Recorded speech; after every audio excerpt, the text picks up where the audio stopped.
The wood was wet, not wet the way wood gets in October when you bring it in from the pile and it needs an hour by the stove before it catches clean. Wet the way wood gets after 3 weeks under Minnesota Territory snow. The layered snow that falls in stages. The wet snow first, heavy as grief, then the crust, then the powder, then another wet layer pressing down on top of everything beneath it. Snow that drove moisture through its own weight and deposited it deep into the wood below. She had been watching it happen since November 15th. She knew the exact date because she had written it in the notebook. November 15th. First significant snowfall. Stack uncovered. Noted moisture increase in surface wood within 48 hours. She had written it not because she had a plan yet, but because her father had taught her to write everything that might matter. The relevance, he always said, is usually not clear until later. The relevance was very clear now. It was the 3rd week of January, 1867. The outside temperature had been below -20 for 11 consecutive days. The wet wood was forcing her to run the stove at full rate just to produce what a dry wood moderate fire had given her in October. Full rate meant burning through wood at 1.5 times the pace she had calculated. And that calculation, the one she had done carefully in September when she still had time to be careful, had already moved from adequate through March to running out in February. Running out of wood in February in Minnesota Territory was not a phrase. It was a number. The number of days between the 1st of February and the earliest date. The roads from the settlement became passable. Mid-March in a normal year, later in a bad one. That gap was the number of days you had to fill with something other than wood. Adeline Fontenot was 47 years old. She had come to Minnesota Territory in 1863 from the lower parishes of Quebec with her husband Edward and their accumulated savings and their intention to file on good farmland before the good farmland was all filed on. Edward had died in the autumn of 1864.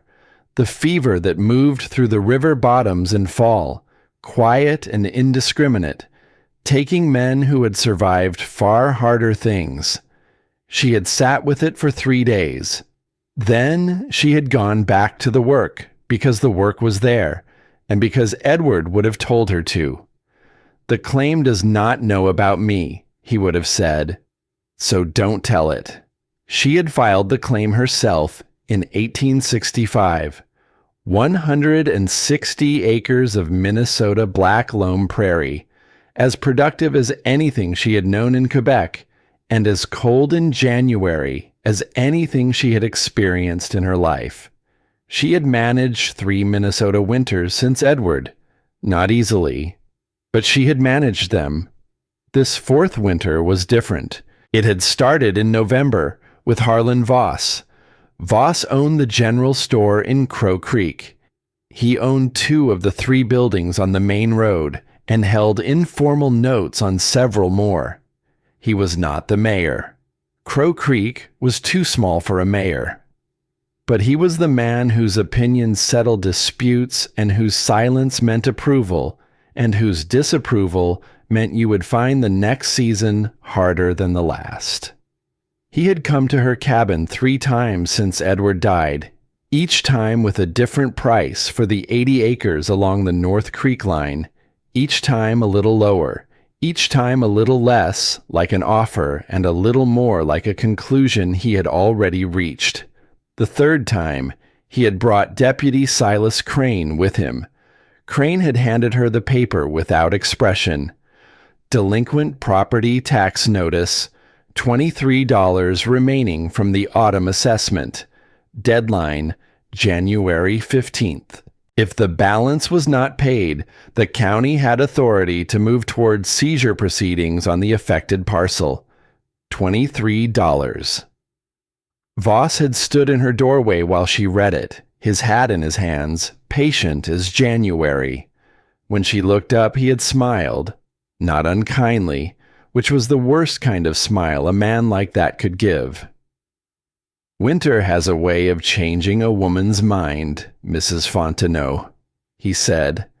Then he and Crane had walked back to their horses and ridden south toward town, and she had stood in the open doorway until the cold forced her back inside.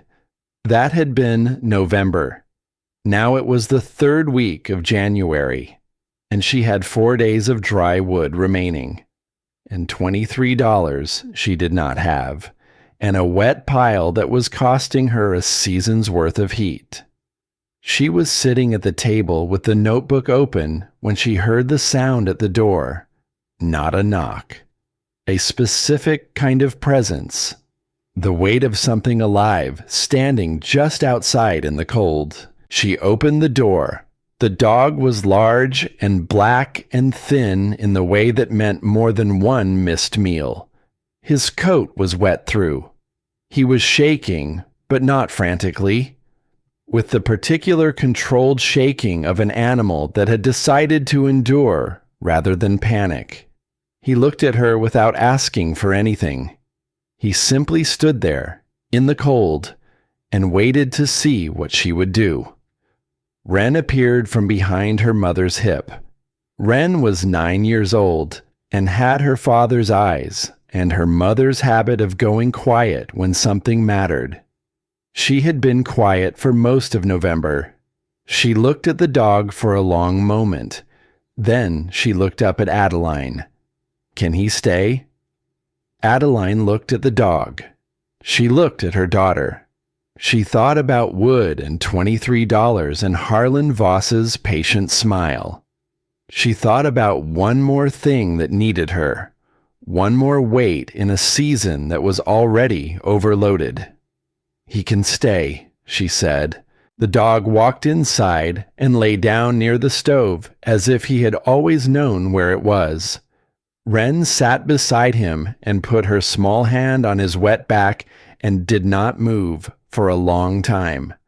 They named him Suit because of the color and because Wren said it suited him, and because in the Fontenot cabin that January, naming a thing meant you intended to keep it. That night, after Wren was asleep with Suit pressed against her side, Adeline opened her father's notebook. Pierre Fontenot had spent 23 years on the fur trade brigades of the Red River country, and he had recorded everything: supply weights, cache locations, moisture measurements, the techniques for keeping things alive through conditions designed to destroy them. She had read every page. She had read some pages so many times the edges had softened. She found the line she was looking for. The supply not protected from its environment is not a supply. It is a problem you will have when you can least afford it. She had read that sentence perhaps 100 times. She had nodded at it. She had agreed with it in the abstract way you agree with things that have not yet cost you anything. She read it now, in the third week of January, with 4 days of dry wood and a wet pile, and a tax notice she could not pay. And for the first time in 100 readings, she felt the full weight of what her father had meant. She closed the notebook. She looked out the north window at the wood pile, buried under its layers of snow. The same wood she had stacked carefully in September. The same wood she had written down in the notebook as adequate through March. The wood that was now costing her a winter she did not have enough of left to waste. There was something else in the cabin, something she had found 2 weeks ago, when a board behind the east wall had worked itself loose in the cold, and she had gone to press it back and found behind it a small tin box gone dark with age. She had opened it. Inside was a notebook, small, water-stained at the edges, the handwriting on the cover unmistakably Edward's. She had not read it yet. She did not know why, exactly. She told herself she had not had time. She told herself she would read it when things were less pressing. But the truth, the real truth she had not written in any notebook, was that she was not sure she was ready for whatever Edward had left behind a wall without telling her. She put her hand on top of the tin box. She left it there for a moment. Then she moved her hand away and went to bed. Tomorrow she would think about the wood. Tomorrow she would figure out what could be built, and what she had to build it with, and how many days she had before the last of the dry stack was gone. Tomorrow. But the tin box sat on the shelf in the dark, and whatever was inside it had been waiting since 1864, and it would not wait much longer. She was up before the light, not the gray pre-dawn that passed for morning in Minnesota January, but the true dark before even that. The 4 o'clock dark that had no ambition of becoming anything yet. She had slept 4 hours. It was enough. She had learned in the winters after Edward that the body could be negotiated with. You gave it what you could. It gave back what you needed. She lit the lamp and opened the notebook. Not Edward's notebook, her own. The working one. The one with the wood consumption log and the temperature records and the supply calculations she updated every morning before she allowed herself to think about anything else. Her father had kept a notebook like this on every brigade. He said the notebook was not for remembering. The notebook was for seeing clearly, because the mind under pressure tended toward comfort rather than accuracy.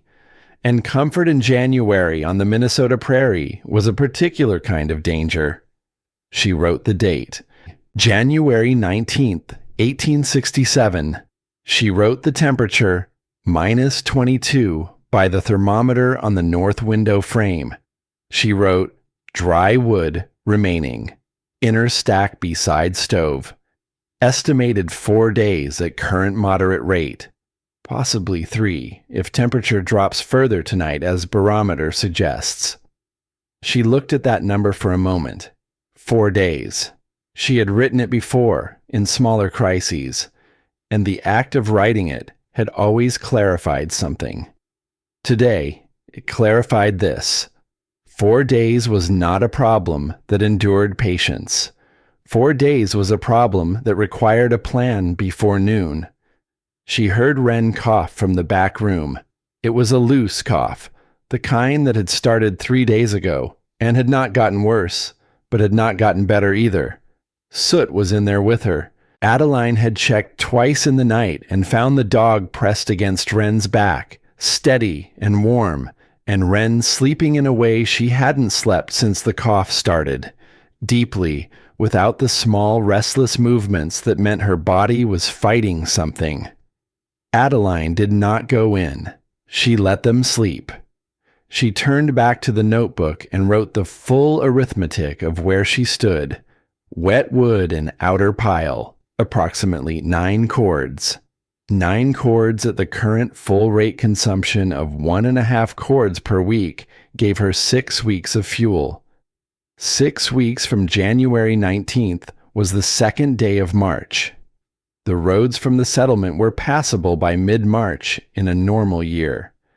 That was a gap of approximately 2 weeks where she would be burning the wettest, least efficient wood in the pile, the bottom layers that had been under snow since November 15th. The tax notice deadline was January 15th. She had missed it 4 days ago. She did not know precisely what happened next. Whether the county moved immediately, or whether Voss, who had his own reasons for preferring a negotiated sale to a county seizure, would apply pressure through other channels first. What she knew was that the window between now and whatever came next was measured in days, not weeks, and that she could not fight a legal proceeding If she was burning wet wood at full rate and running out of heat in February, she needed to solve the wood first. She thought about her father's caches. Pierre Fontenot had not taught her the cache principles as a curriculum. He had taught them the way the men on the brigades taught everything important, as stories, because stories embedded themselves in memory the way rules did not, and because the principle inside the story was available when you needed it. The best cache her father had ever described was not a structure at all. It was a relationship between a supply and its environment, managed so that the environment could not reach the supply. Stone on 3 sides, earth on the 4th, drainage designed to move water away from the stored material rather than toward it. Not built against the conditions, built so that the conditions could not find their way in. She stood up from the table and walked to the north window. The woodpile was there, buried under its snow crust, against the north wall of the cabin. She had placed it there in October with deliberate logic. North side meant shade from the afternoon sun, which prevented the freeze-thaw cycling that cracked split wood and drove moisture into the grain. It had been a good decision in October. In November, when the wet snow came, it had become the wrong decision for reasons she had not anticipated. She looked at the north wall of the cabin. She looked at the woodpile. She looked at the 30 feet of open yard between them and the north fence. She said quietly, in the French that was still her first language of thinking, "The cabin is the hill."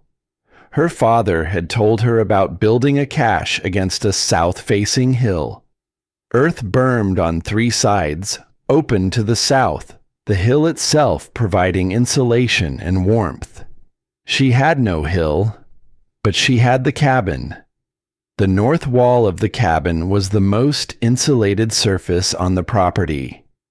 The wall with the stove on its interior face. The wall that bled a fraction of the stove's heat through its logs to the outside air. If she built 3 walls around the existing woodpile, an east wall, a west wall, a north wall, with the south side open to the cabin's north face, she would have an enclosure. The cabin wall would be the warm side. The 3 new walls would block the wind. Wind at -22 drove moisture into split wood far more effectively than still cold. A calm space would let the wood dry toward the shed air rather than being scoured by the northwest wind. She needed lumber. She walked to the barn. The barn boards she had cut from the drainage timber in October were stored under the east eave, 32 inches wide, 8 feet long, 1 inch thick, curing since October, as dry as anything on the claim. She had planned them for the spring barn edition. She counted them in the lamplight, her breath visible in the cold. 48 boards. She sat on the edge of the stacked lumber and did the calculation in her notebook. The shed needed to be 14 feet east to west, enough to cover the pile with a foot of clearance on each side, and 6 feet deep from the cabin wall to the north face to allow working room, 8 feet tall to match the cabin wall height. North wall, 14 feet wide, 8 feet tall, at 32-inch board width. 6 boards per course, 4 courses of 2-foot height, 24 boards. East and west walls, 6 feet deep, 8 feet tall, 4 boards per course, 4 courses, 16 boards per side, 32 boards for both. Total, 56 boards. She had 48. She was 8 boards short. She sat with that number.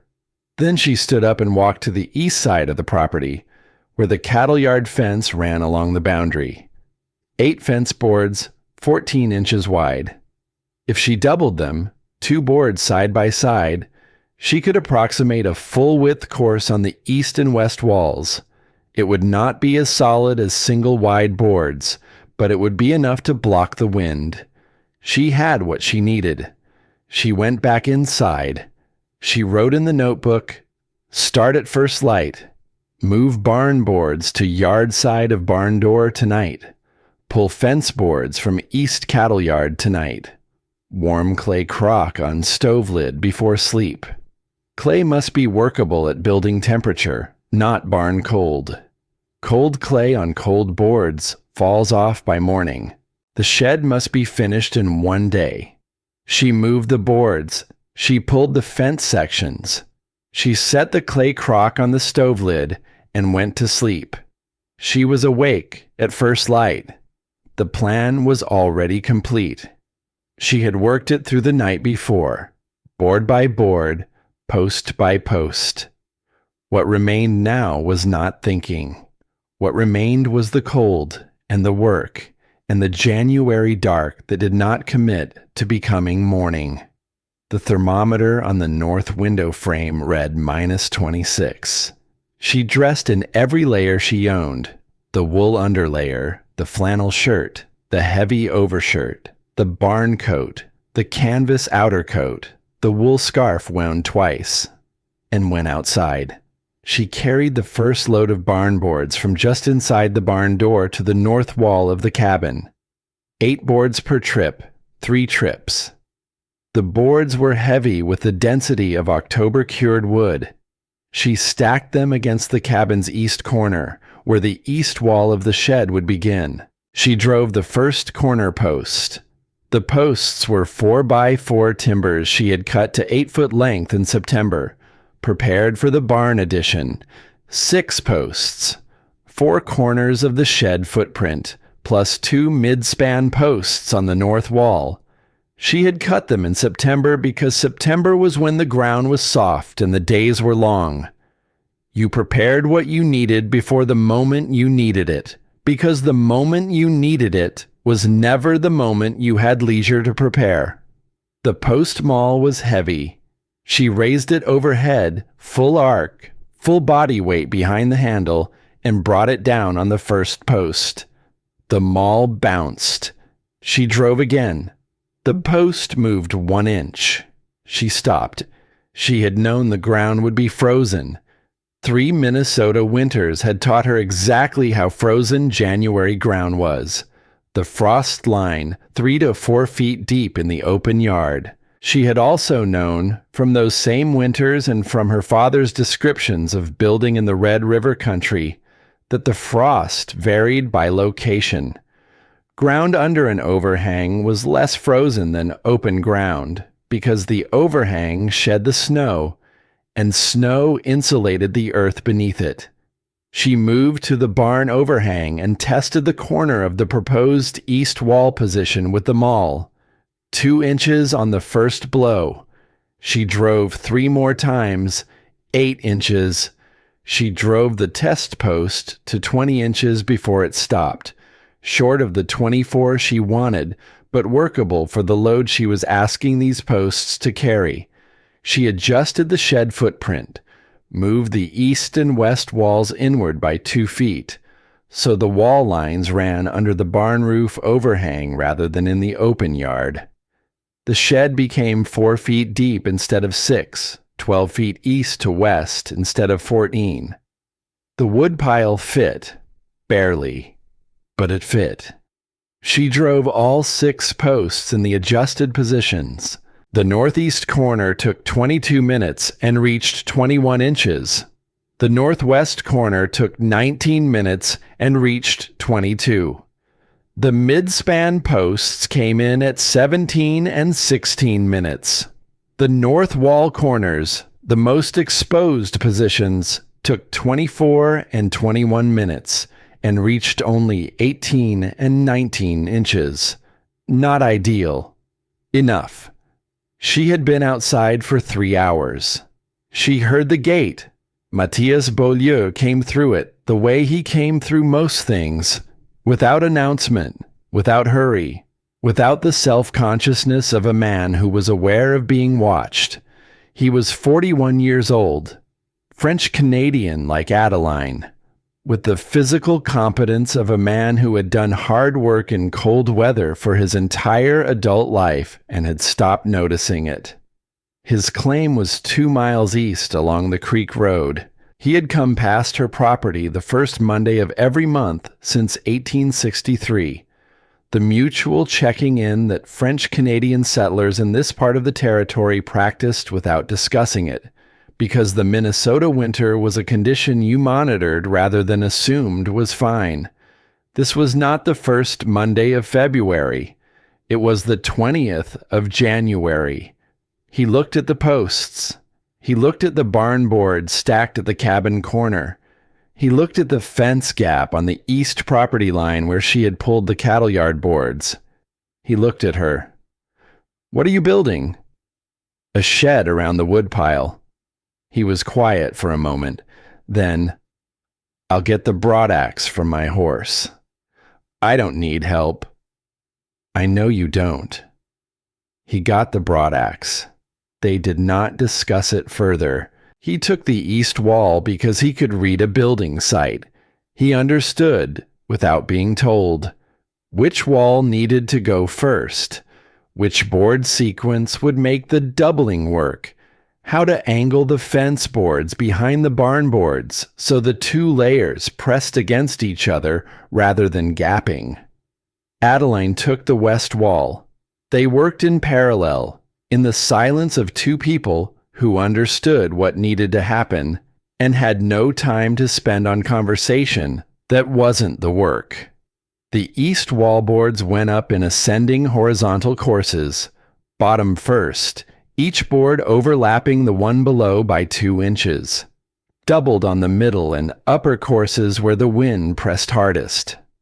Adeline filled the gaps with her thumbs.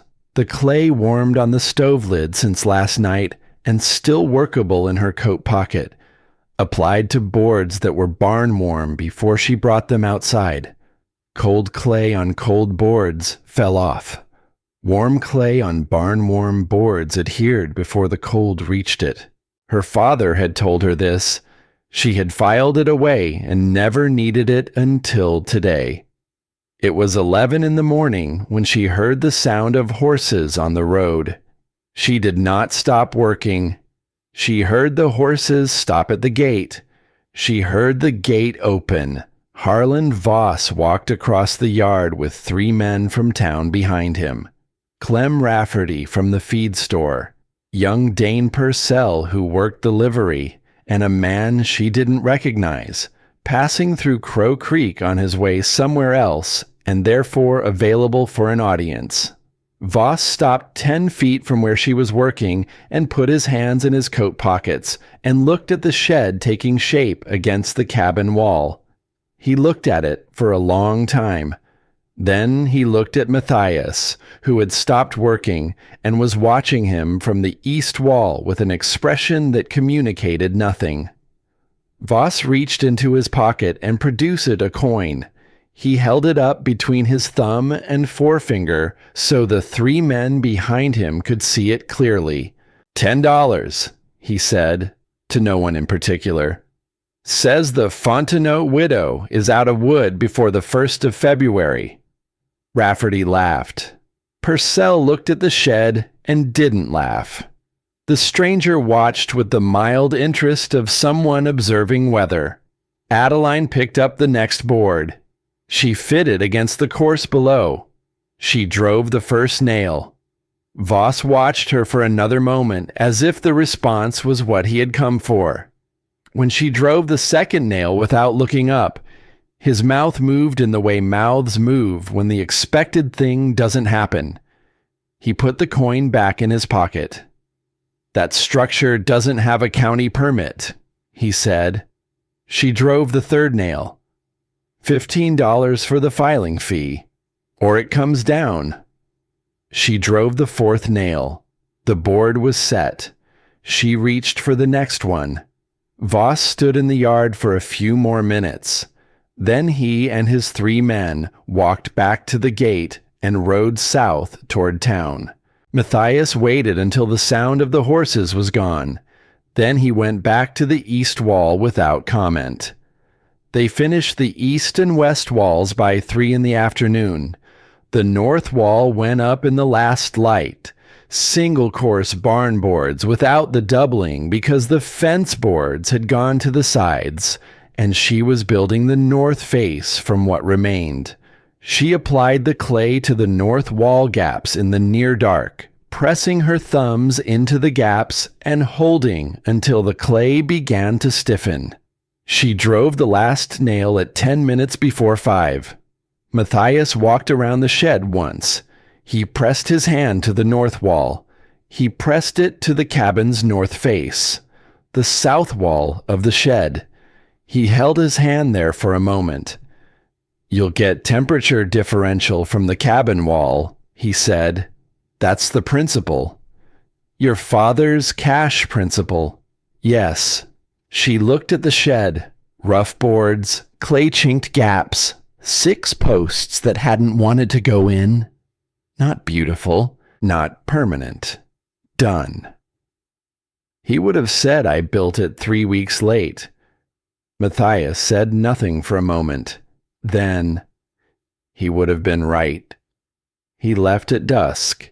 He left with the post-depth measurements she had written in the notebook, in case he needed to build something in partially frozen ground himself, and the clay application notes, and the board sequence for doubling. She gave them to him without being asked, and he took them without making it into anything. That was the thing about Matthias Beaulieu. He did not make things into more than they were. It was, she was discovering, a quality that wore extremely well. She watched him ride east until the road bent at the creek line, and he was gone. She went inside. She went directly to the stove and held her hands over it until the feeling returned to the tips of her fingers. The 3-minute process of hands that had been in work mitts for 9 hours in -26 coming back to something resembling usefulness. When the fingers were adequate, she checked the thermometer. 58 degrees. Lower than she wanted, but not dangerous. Wren was at the table, her slate in front of her, working through a column of sums by lamplight. Soot was under the table with his head on her feet. Wren looked up when Adeline came in and assessed her mother with the same thoroughness she applied to arithmetic problems. "Is it done?" "It's done." Wren looked back at her slate. "Mr. Beaulieu stayed until dark," she said in a tone that was not quite casual. "He was helping. He helped yesterday too, and the day before when he fixed the barn latch." Adeline took off her outer coat. "Your sums," she said. Wren looked back at her slate, but the corner of her mouth moved. That night, after Wren was asleep and the 2 dry logs were on the stove, Adeline opened the working notebook and wrote the day's entry. She recorded the shed dimensions. She recorded the post depths. She recorded the board sequence and the clay application process because the notebook was for seeing clearly. And the shed existed now, and its existence needed to be in the record. She wrote, "Shed complete. Built January 20th, 1867. One day," she wrote, "will measure interior temperature tomorrow morning." She wrote, "Voss came at 11. County permit notice, $15. Structure to be removed or fined within 30 days. Do not have $15. She looked at that line for a long time. 30 days was the middle of February. By then, if the shed worked as she calculated, the top layers of the woodpile would be burning at near dry efficiency. The immediate crisis would be resolved. But 30 days was also 30 days closer to whatever Voss intended to do about the tax notice, and she had no more money for county fees than she had for delinquent taxes. She was solving one problem, and the next one was already in the yard. She looked at the shelf, at the tin box. Edward had known something about Voss. She had understood that much from the weight of the box, from the way he had hidden it. Edward, who kept nothing secret, who had believed with a particular stubbornness that the world worked better when people said what they knew. If he had hidden something, there was a reason. But 30 days was 30 days. And the lid of the box was right there. She put her hand on it. She moved her hand away. She put the 2 dry logs on the fire and went to bed. And the box sat on the shelf in the dark. And whatever Edward had left behind the wall waited one more night. She measured the shed interior at 7 in the morning. She brought the spare thermometer from the shelf, the second one she had bought at the Fort Snelling supply post in October. She set it on top of the wood pile, suspended between 2 pieces of split birch, so the air could circulate around the bulb rather than the wood conducting the reading. She went inside and made coffee. 20 minutes. She went back to the shed and read the thermometer. -7. Outside was -29. 22 degrees warmer inside the shed than outside. From 3 walls of rough-cut boards and clay-chinked gaps, and a cabin wall doing its work on the south side. She pressed her hand to the nearest piece of split birch. Then she held the split face against her cheek. The test her father had shown her on the Red River country when she was 14 years old. Testing pemmican for moisture the way you tested wood. The cheek being more sensitive to evaporation than the fingertips. The coolness of moisture exchange detectable against skin, where it was not detectable against calloused hands. The wood was cool, not the wet cold of a surface actively losing moisture to wind. The mild cool of a surface in equilibrium with dry, cold, still air. The direction of moisture exchange had reversed. The wood was giving up moisture to the shed air rather than receiving it from the snow. She wrote in the notebook, January 21st, shed interior at 7 a.m. -7, outside -29, differential 22 degrees. Cheek test on top layer, cool, not wet cold. Wood actively drying toward shed air. Direction correct. 14 days estimated for top layer to reach near dry efficiency. 21 days for middle layer. Gap of 11 to 18 days on wet wood acceptable.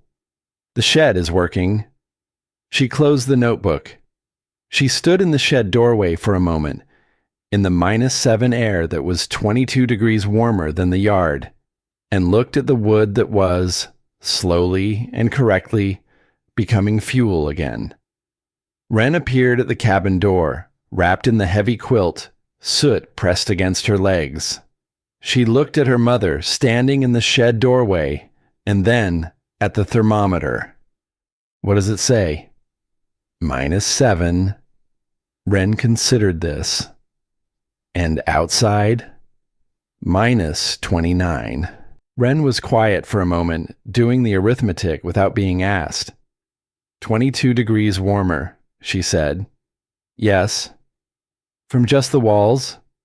From the walls and the cabin behind me. The cabin is the warm side. Adeline looked at the shed. Your grandfather called it the cash principle. You protect the supply from the condition that destroys it. The condition here was wind and moisture.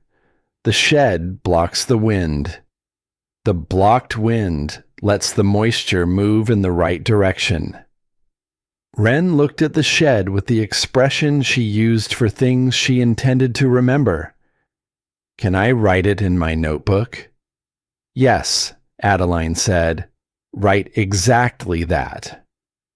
She did not say what she was thinking, which was that she wished she had written it in the notebook in November, when there was still time to build before the crisis.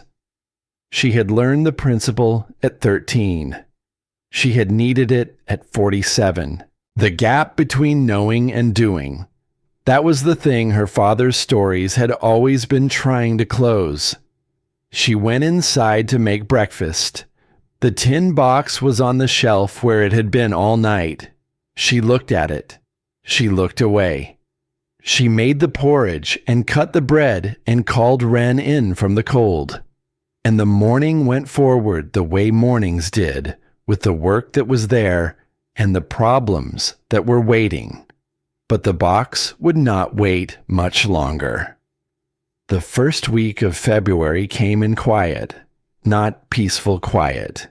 Minnesota territory in February had no peace in it. This was the quiet of a season that had already shown what it could do and was resting.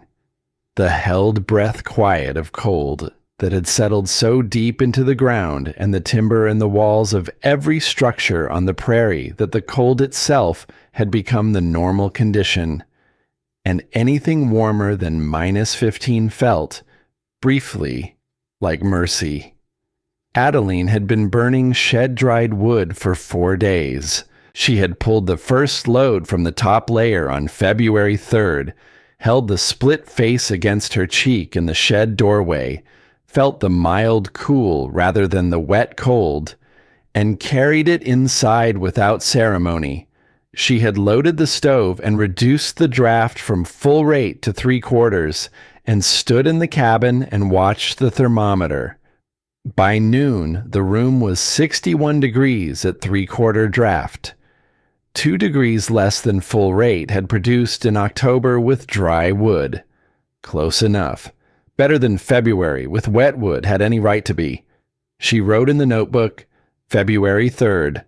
First, shed-dried wood, tested. Combustion clean. Draft reduced to 3/4. Room temperature at noon, 61 degrees. The shed worked. 3 words. She did not add to them. The notebook was for accuracy, not celebration, but she sat with it for a moment. The wood problem was solved.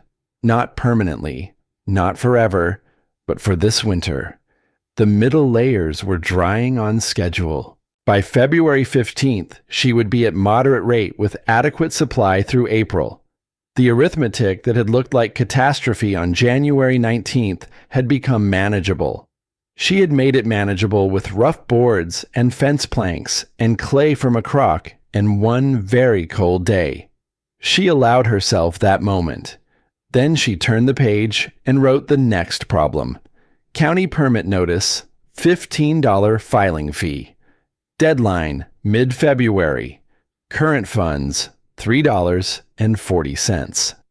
The shed had solved the wood. It had not solved Harlan Voss. She had been thinking about Matthias. Not in the way she caught herself thinking about him sometimes. The way she noticed his particular patience. The way he found the useful thing to do without being directed toward it. Not that way. She was thinking about the fact that he had not come by since January 20th. 10 days. The Monday check-in had come and gone without him. She heard from Agnes Purcell, the livery owner's wife, who came past the cabin road on her way to the settlement and stopped occasionally to exchange news. That Matthias had been seen at Voss's store 3 times in 1 week. That Crane had been at his property twice. That the note Matthias carried from the mill, the $47 balance from the summer lumber order, had been called in for immediate payment. $47. A man who could raise $47 in February in Minnesota territory was a man with resources Matthias Beaulieu did not have. The note had been dormant since August, when Voss had extended the terms with the generosity of a man who understood that the extension was worth more to him than the payment. Now it wasn't.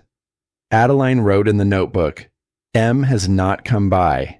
Crane at his property twice. Voss called the mill note.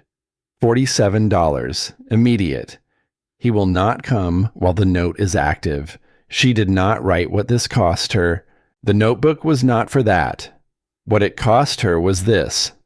She had allowed herself, in the week since January 20th, to believe that something was forming between her life and Matthias Beaulieu's that was more than the practical exchange of labor and checking in. She had not named it. She was not certain she had the right to name it, 3 years after Edward, with a 9-year-old daughter and a legal dispute and a wetwood problem still technically unresolved. But she had noticed the way the cabin felt different when he was in it. Not smaller, as it did with most visitors, but more correctly proportioned, as if the space had been built for more than one person and had been waiting.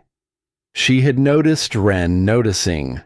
The questions that were not quite casual, the barn latch he had fixed without being asked, the way he had taken the east wall on January 20th without discussion, without positioning it as a favor, without making it into something she would feel she owed him later. She had written, "M came again today," stayed until dark in the notebook that was supposed to be for accuracy, not sentiment. Now the notebook had a different entry, and whatever had been forming was on hold because Harlan Voss had called in a note, and Matthias Beaulieu had made the choice that a man in his position with his resources had to make, which was to step back until the note was resolved. She understood this. She did not like it, and she understood it. And understanding it did not make the cabin feel the correct size again. She went through the next 3 days with the discipline of a woman who had learned, over 4 Minnesota winters alone, that the mind under pressure could be managed the same way the wood supply could be managed, with attention to what was actual rather than what was feared, with tasks assigned to each available hour, with the acknowledgement that some problems could not be solved today, and the insistence on solving the ones that could. She dug the snow away from the fence line on the east boundary. She repaired the barn latch that had been sticking since December. She sharpened the cross-cut saw in preparation for spring cutting. She taught Wren long division by lamplight, using the supply calculations from her own notebook as the lesson material, because the numbers were real and real numbers held attention better than invented ones. Wren was a careful student. She worked through a problem until she understood not just the answer, but the mechanism. Why the division worked the way it worked. What it was actually doing to the numbers. Adeline recognized this. She had been the same way at 9. Her father had said it was the brigade habit, the need to understand the principle rather than just the procedure. Because on the river, when something went wrong, it went wrong in conditions the procedure had not anticipated, and the principle was what you had left. On the second evening, Wren looked up from her slate and said, "Mama, when you divided the board count by the course height, did you do that in your head, or did you write it down?" "I wrote it down," Adeline said. "But you knew the answer before you wrote it." "I thought I knew. Writing it down confirmed it." Wren considered this. "Grandpere wrote everything down too. You told me that." He kept a notebook on every brigade, 23 years of notebooks. Do we still have them? Some of them, the ones from the Red River years, are in the cedar chest. Wren was quiet for a moment, doing something with that information that Adeline recognized as filing rather than dismissing. Then she went back to her arithmetic, and the pencil moved across the slate with the particular care of a child who has decided that the work matters and is going to treat it accordingly. Adeline watched her daughter for a moment. The lamplight on the slate, the careful hand, Edward's eyes, and Pierre's habit of mind, and whatever was her own in the combination. She was not sure she could see that part clearly, being too close to it, but she could see the result, and the result was a 9-year-old girl doing supply calculations by lamplight in a Minnesota winter and understanding why the calculations mattered, and that seemed to her to be enough for any one evening. On the fourth day, Soot began pacing, not the restless movement of a dog that wanted outside. The circuit, cabin door to north window to east wall to cabin door again, that meant something in the air had changed. He had done it twice before, that Adeline had observed. Once in November, the night before the first heavy snow. Once in December, the night before the temperature dropped to -38. She checked the barometer. Edward's barometer had hung on the east wall since 1863. It was a good instrument, a Fortin type, purchased in Montreal before they came south, calibrated and accurate. In the last 48 hours it had dropped steadily, but the rate of the drop this morning was not the normal rate. She tapped the glass.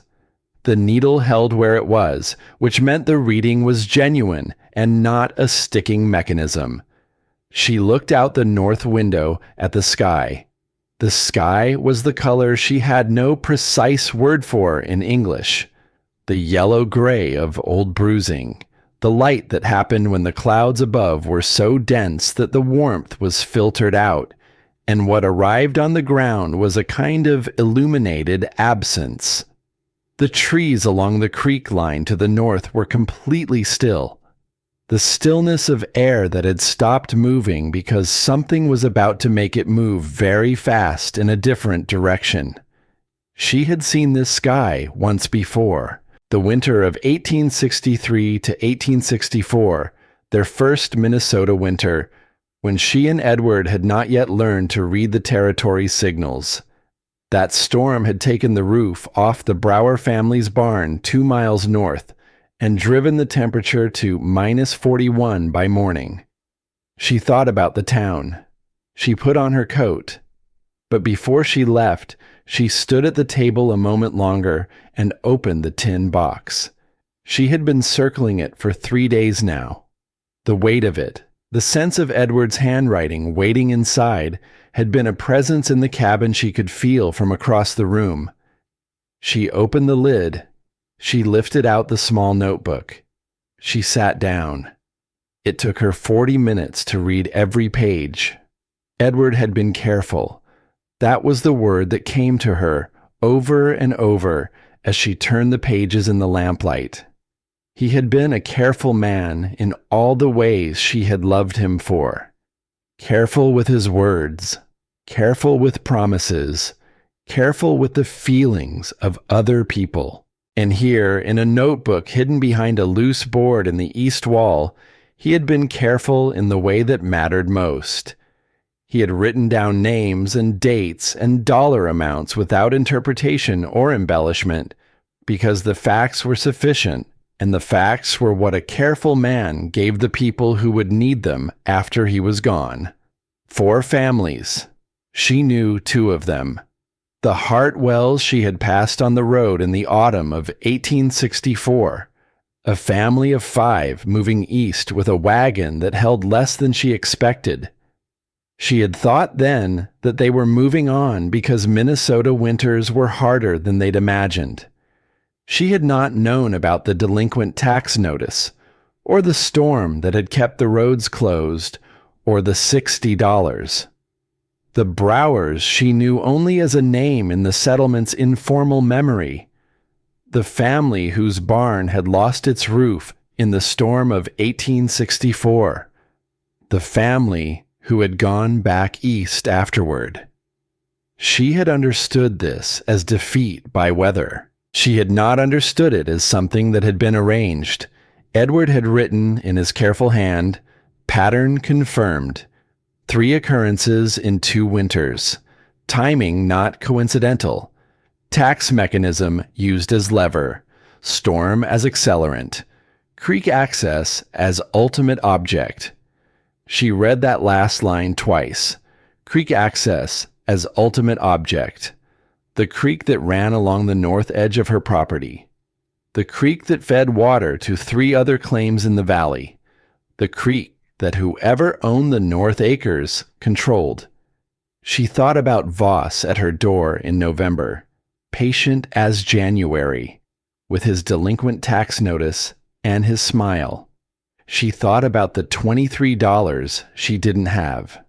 She thought about the permit notice for the shed, the additional $15, the 30-day deadline that coincided almost precisely with when the roads would be impassable. She saw the mechanism clearly now, the way you could only see a mechanism clearly once you understood its purpose. It was elegant in the way that dishonest things were sometimes elegant, simple, repeatable, and invisible to people who didn't know what they were looking at. She had been one of those people until 40 minutes ago. She closed Edward's notebook. She set it back in the tin box. She looked at the box on the shelf, and she thought about what a careful man had left behind a wall for a woman he trusted to use it well. "Thank you," she said quietly, to no one in the room, or to everyone who wasn't. Then she went to the barn to saddle the horse. The town meeting was held in the back room of Voss's store on the 1st and 3rd Tuesday of each month. This was the 2nd Wednesday of February, which meant no meeting was scheduled. But the store was where the men of Crow Creek gathered on cold mornings when the work was done or impossible. And if there was a place to say what the barometer said, and what the sky said, and what the dogs said, it was there. She did not take Wren. She asked Agnes Purcell, who was visiting, to stay until she returned. She saddled the horse and rode the 1.5 miles to town, on roads packed so hard by the cold that the horse's hooves rang against the surface like iron on iron. The store was occupied by 7 men when she came in. Voss was behind the counter. Rafferty and Purcell were at the stove. 2 men she knew by sight but not by name were examining harness hardware near the window. Deputy Crane was in the corner with a coffee cup. The conversation stopped when she came in. She was used to this. A woman alone in a room of men stopped conversations the way a stone dropped in water sent rings to the edges. You waited for the rings to settle, and then you said what you came to say. She set the barometer reading on the counter. The notebook opened to that morning's entry, with the 3-day progression of numbers visible beside it. The barometer has dropped 11 points in 48 hours, she said. The rate of drop this morning is the fastest I have recorded since 1864.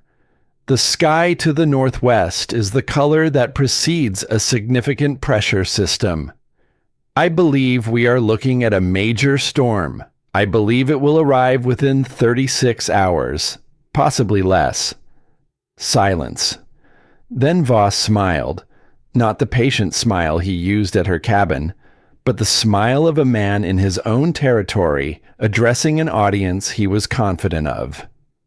"What Mrs. Fontenot is telling us," he said, to the room rather than to her, "is that the widow reads instruments now." Rafferty smiled. The 2 men at the window exchanged a glance. "The instrument is accurate," she said. "I have calibrated it annually since 1863. I am not interpreting. I am reading the numbers." "February in Minnesota is cold," Voss said. "That's not news. The rate of the drop is the news." She tapped the notebook. 11 points in 48 hours is not a weather event. It is a weather emergency. The families east of the Creek Road have thin walls. The Hartwell place has had no wood delivery since January. If this storm is what the barometer suggests, People will need shelter that can hold heat, and they will need to be in it before the front arrives," Crane said from his corner. "Your dog told you this?" There was laughter. Not from everyone. Purcell did not laugh. He was looking at the barometer numbers in the notebook with the expression of a man doing arithmetic he did not like. "My dog told me to look at the barometer," she said. "The barometer told me the rest." Voss leaned on the counter. "Mrs. Fontenot, I appreciate your concern for the community, but we have survived Minnesota winters for going on a decade in this settlement without weather predictions from the North Creek Road." He paused. "I'm sure your cabin is very warm. I'm sure that shed you built is doing exactly what you hoped." The tone on shed was precise, not cruel, just specific, a word placed like a finger on a bruise.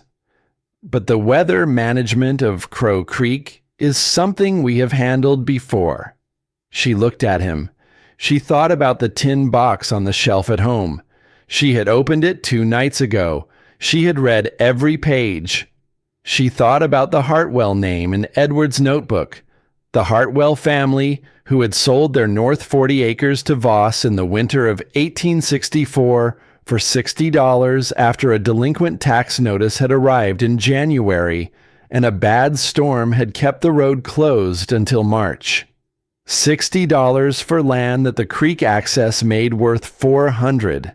She thought about the Brower family, the Kowalski claim, the Delacroix homestead, sold in February 1865 for $55 under circumstances that Edward had written down in careful detail. She thought about Edward's last line. Do not sell the North Acres. He wants the creek access. Whoever controls Crow Creek controls water for the whole valley. She looked at Harlan Voss behind his counter and understood, with the clarity that came from reading a dead man's careful handwriting by lamplight, exactly what she was looking at. "Mr. Voss," she said quietly, "I know about the Hartwells." The store went still in a different way than it had gone still when she walked in. "I know about the Brower family and the Kowalski claim." She closed the notebook. "I know about the Delacroix homestead." Voss's face did not move, but something behind the expression moved. A small recalibration, a reassessment of what she was and what she knew. "I don't know what you think you know," he said. His voice was level. That was control, not innocence. She knew the difference. "I think," she said, "that the barometer is reading what it's reading, and the sky is the color it's the color, and I have said what I came to say." She picked up the notebook. "I hope I'm wrong about the storm. I genuinely hope that, Mr. Voss, whatever you think of me." She walked out. She rode home in the bruised yellow light, with the stillness pressing down from the northwest and the horses' hooves ringing on the frozen road. She did not feel triumphant. She felt the weight of a woman who had said the true thing in a room that did not want to hear it, and who knew that saying it and being heard were not the same thing. That night, she brought in 3 days' worth of dry wood from the shed and stacked it beside the stove. She checked every door seal and every window chinking. She filled the water barrel and put it close to the stove. She brought the extra blankets down from the loft and put them on the chest at the foot of Wren's bed. She went through the food stores and calculated. 4 adults, 2 weeks, without resupply. Enough, if she was careful. 4 adults. She did not know yet who would be here. She hoped no one. She prepared for everyone. Wren watched her do all of this with the focused attention she brought to things that mattered. She did not ask questions. She helped where she could see how to help. folding blankets, moving the water barrel with both hands, holding the lamp steady when Adeline was checking the east window chinking.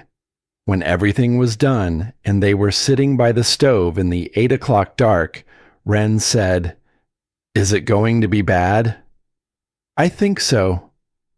"How bad?" Adeline looked at the barometer on the east wall. The needle had dropped again since that afternoon. "Bad enough that I want us ready." She looked at Wren. "We are ready."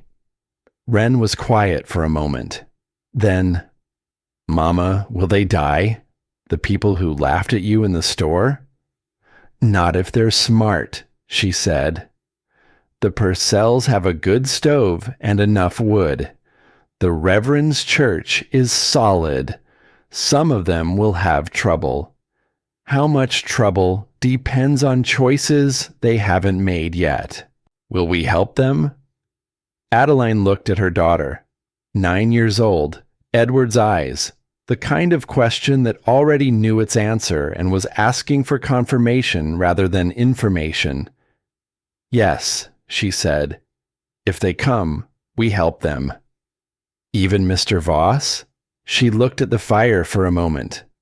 "Even Mr. Voss," she said. Wren nodded, apparently satisfied. She picked up her slate and returned to the arithmetic she had left on the table. Soot put his head on Adeline's foot and sighed. The deep sigh of a dog that has done what it needed to do and is now prepared to rest.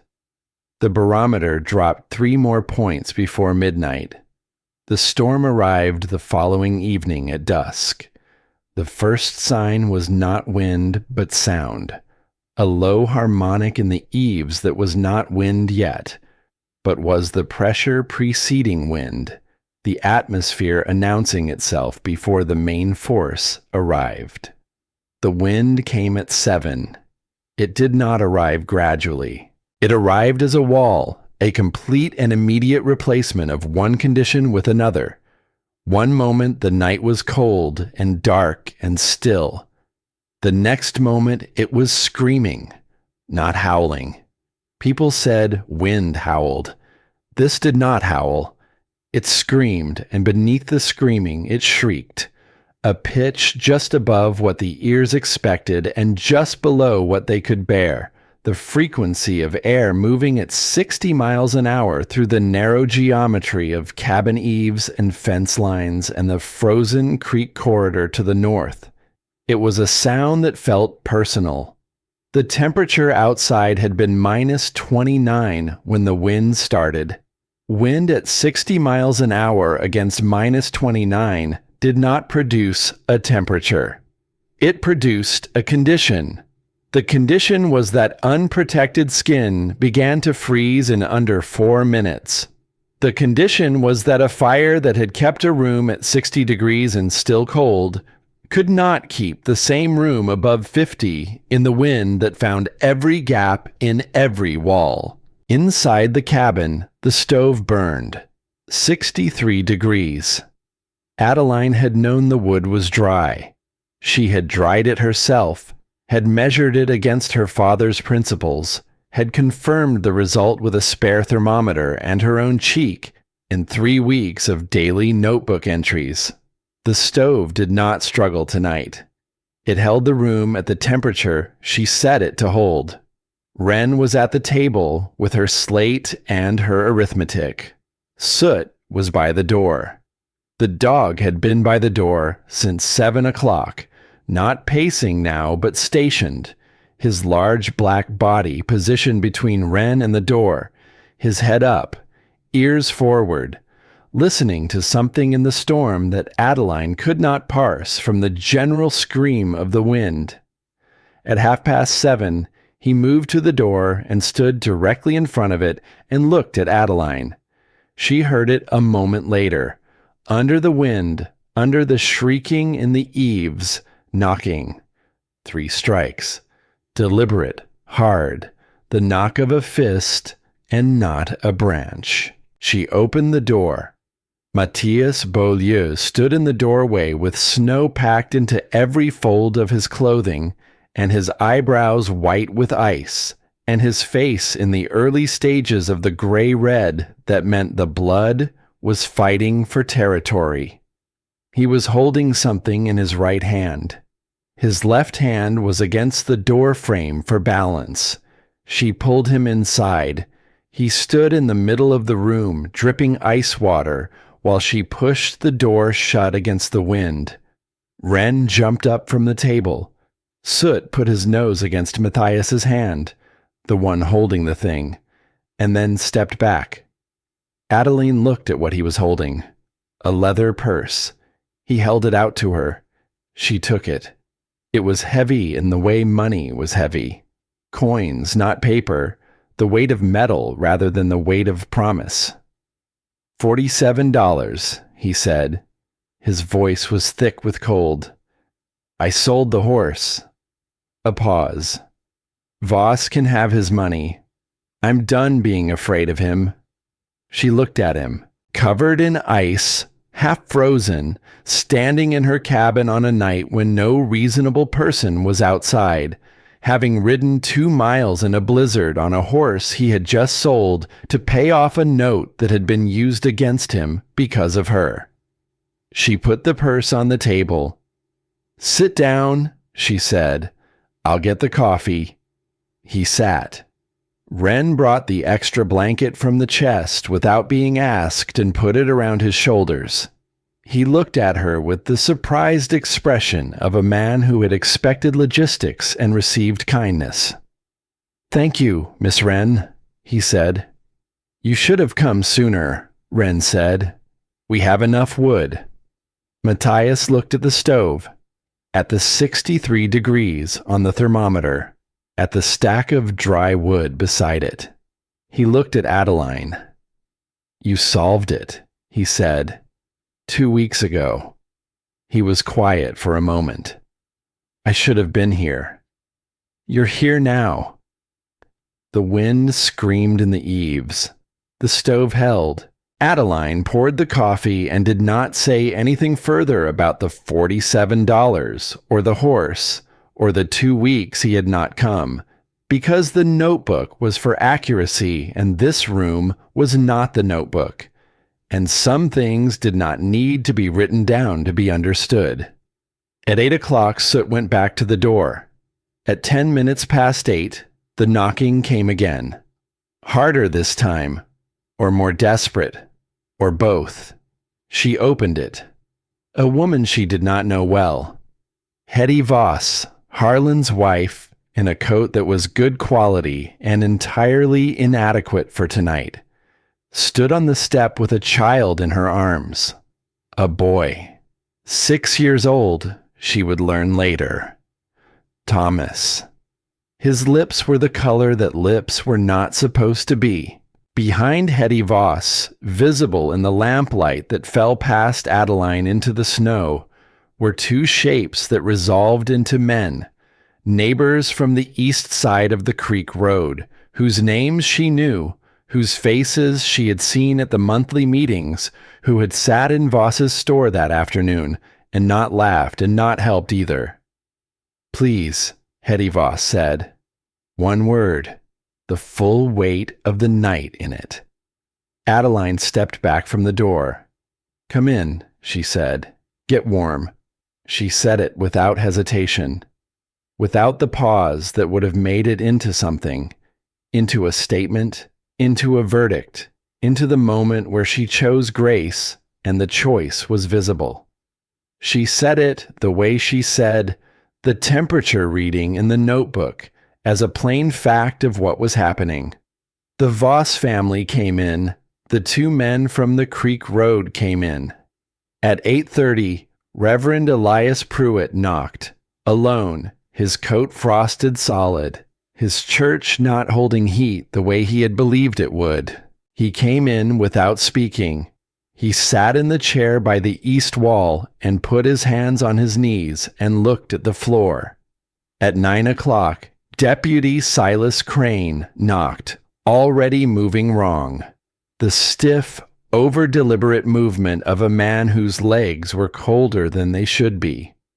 Matthias went to the door with her, Crane looked at Matthias and then at Adeline and said nothing. He came inside. The cabin held 11 people at 9 o'clock. By 10, it held 14.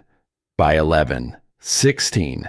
She organized the floor space the way her father had organized the brigade camps.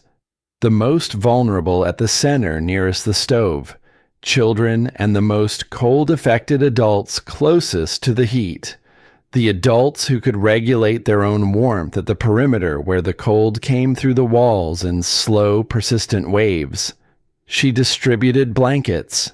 She put the largest pot on the stove with water and the remaining dried beans and the smoked pork from the cold larder and let it work. Warm food was not luxury tonight. Warm food was medicine.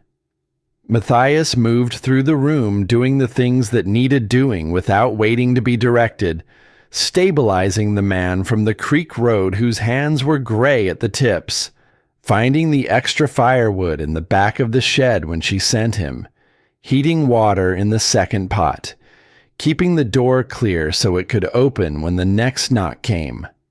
The next knock came at 11:30. She opened the door. Harlan Voss stood alone in the blizzard. He was not wearing his good coat. She did not know where his good coat was, or why, in 36 hours of warning, he had not prepared better than this. Perhaps he had been managing the crisis in the town, and had run out of time for himself. Perhaps he had believed until he couldn't any longer that his house would hold. She did not know. And she did not ask, because it did not matter.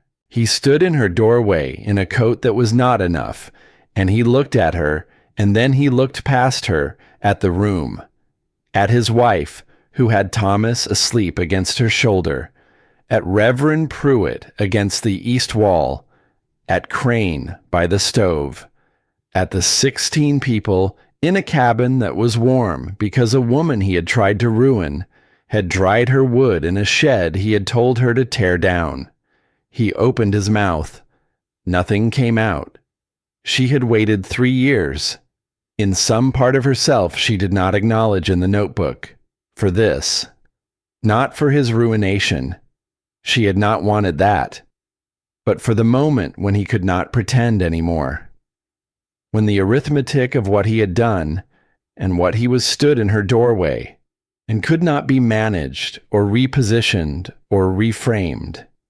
She looked at him for a moment. Just a moment. "Come in," she said. "Get warm." She stepped back. He came inside. She closed the door behind him against the screaming wind, and the stove held at 63 degrees, and the beans were ready. And the room was full of the people who had tried to take everything she had, and she fed them all. 16 people in a cabin built for one. That was the arithmetic of the first night. 16 bodies pressed into 400 square feet of log and timber and clay-chinked walls, arranged in the geometry of survival. The children at the center nearest the stove. The adults layered outward by need, the healthiest at the perimeter where the cold came through the walls in slow, persistent waves that no chinking fully stopped. Adeline moved through the room and counted what she had. Wood.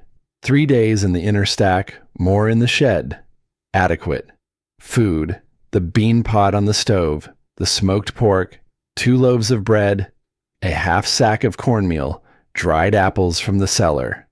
Adequate for 2 days, possibly 3, if she managed it carefully. Blankets, 8 plus 4 coats that could double as blankets for the children. Water, the barrel near the stove, full.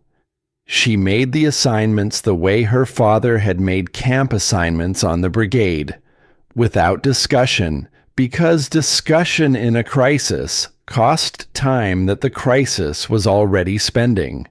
The Voss children, Thomas, 6, and his older sister Marjorie, 9, went to the center with Wren. The two women from the Creek Road families went to the east wall with the blankets. The men who had arrived in the best condition took the perimeter positions. Reverend Pruitt, who had come in rigid with cold, went near the stove with Hetty Voss, whose hands needed watching. Harland Voss stood where she had left him when he came through the door, just inside the room, not quite anywhere. A man who had not yet been assigned and could not assign himself. She handed him a blanket without looking at him directly. "North wall," she said.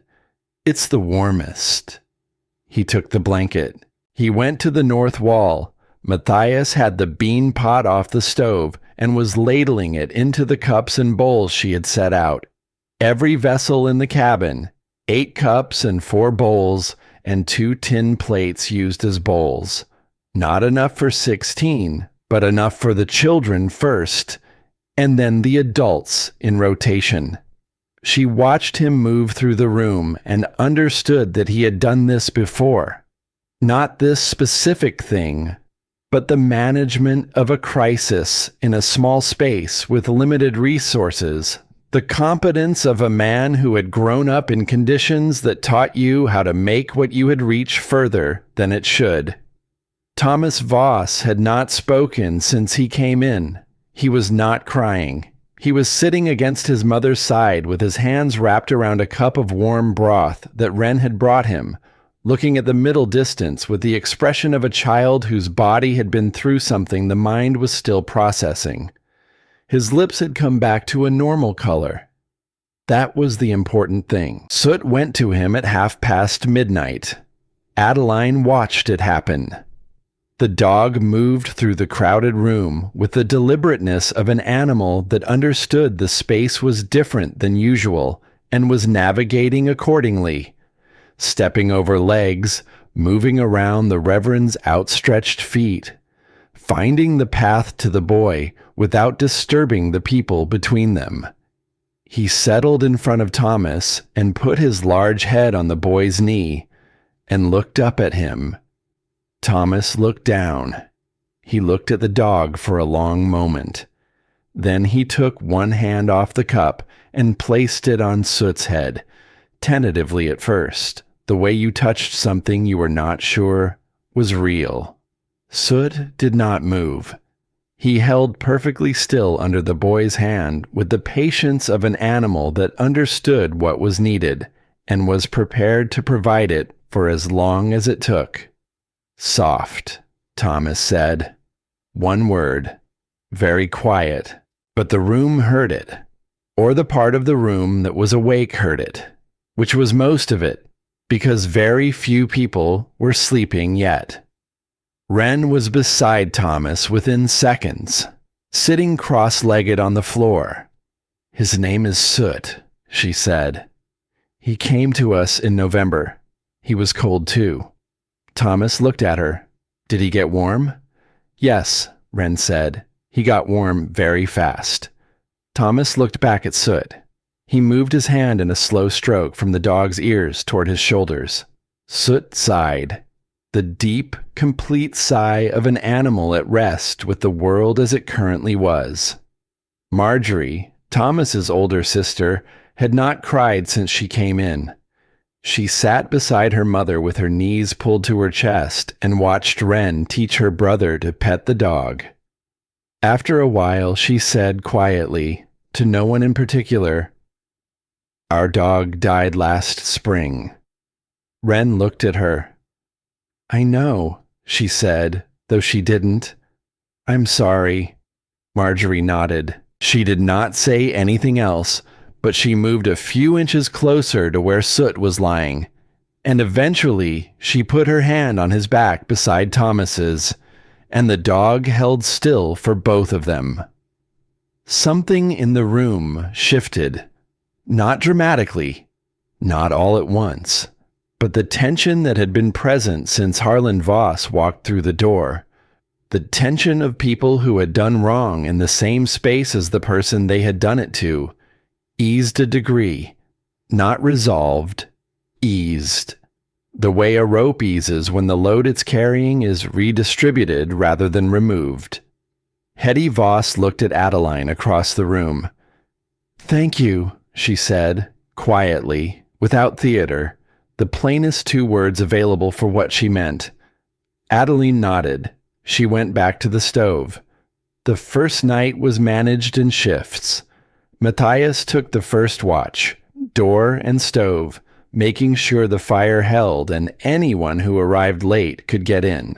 Adeline slept 2 hours on the floor near the east wall and woke without needing to be woken, the way she had woken for 4 Minnesota winters whenever something required attention.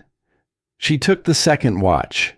In the deep middle of the night, with the storm screaming outside and 15 people breathing in the dark around her, and the stove holding at 60 degrees, she sat in the chair by the fire and let herself be still for the first time in 36 hours. She thought about Edward's notebook, which she had read twice now, and which had changed the shape of everything she thought she understood about the last 3 years. Edward had known. He had known in 1863, when they first arrived, that Voss was using the delinquent tax mechanism to acquire property at distressed prices. He had documented 4 families before the fever took him: the Hartwells, the Browers, the Kowalskis, the Delacroix claim. Names and dates and dollar amounts and the chain of events that turned a family's bad autumn into Voss's expanded holdings by spring. Edward had been building something with those records. A case, a confrontation. She did not know what he had intended because he had not lived to finish intending it. He had hidden Edward's notebook behind the wall because he was sick, and he knew he was sick, and he did not know how long he had. And the notebook in the wrong hands before he could act on it was worse than no notebook at all. He had left it for her. She had not understood this until she read the last page a second time in the lamplight 2 nights before the storm. The last entry was dated September 14th, 1864, 16 days before he died. He had written the entry in the careful, slightly labored hand of a man whose strength was going, but whose mind was still precise. I cannot do what I intended with this.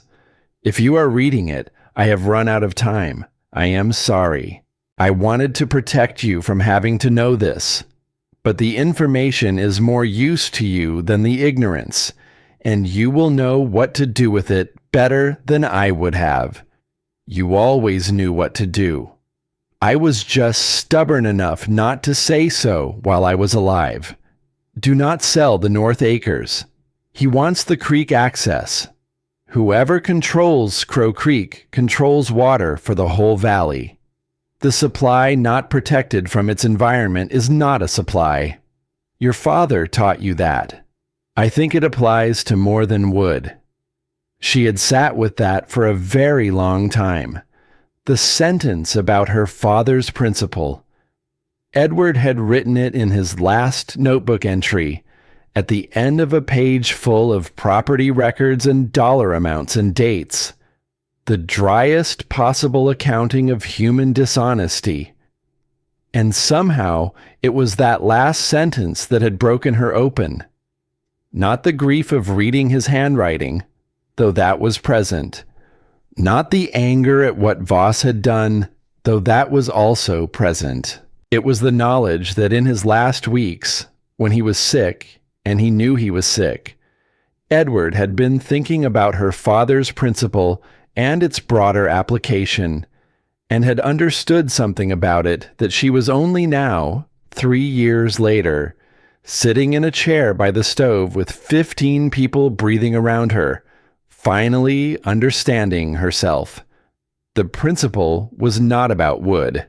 It had never only been about wood. It was about everything worth keeping. About knowledge, about land, about the connections between people, that Voss had spent 4 years systematically severing because isolated people were easier to manage than connected ones. She had been managing her wood supply. She had not been protecting it. Now she was going to. At 4 a.m, Reverend Elias Pruitt came and sat in the chair beside hers. He was a tall man, lean in the way that came from genuine asceticism rather than poverty, with a face that had been arranged by decades of delivering judgment into an expression of settled certainty. That expression was not present tonight. He looked like a man who had been outside in a blizzard and had not fully come back in, which was literally true, and also, Adeline thought, accurate in a different sense. He sat for a while without speaking. She let him. "I have said things from that pulpit," he said finally, "about the nature of pride, about women who set themselves apart from the community's guidance." He paused. "I believe I mentioned you specifically on 2 occasions. 3, she said, not unkindly, just accurately. He received this without flinching. 3, he said. He looked at the stove. "I was wrong." Adeline looked at the fire for a moment. "You believed what Voss told you." "I believed what was convenient to believe." He said it flatly, without self-pity. "That is not the same thing, and I am old enough to know the difference." She did not absolve him. She did not have the authority, and she did not want it. But she said, "The community you wanted to protect is in this room tonight. All of it." She looked around the sleeping figures on her floor. "That's what the shed was for." He looked at the room. He looked at Voss, asleep against the north wall with the blanket she had given him pulled to his chin. "What will you do?" the Reverend asked. "With what you know?"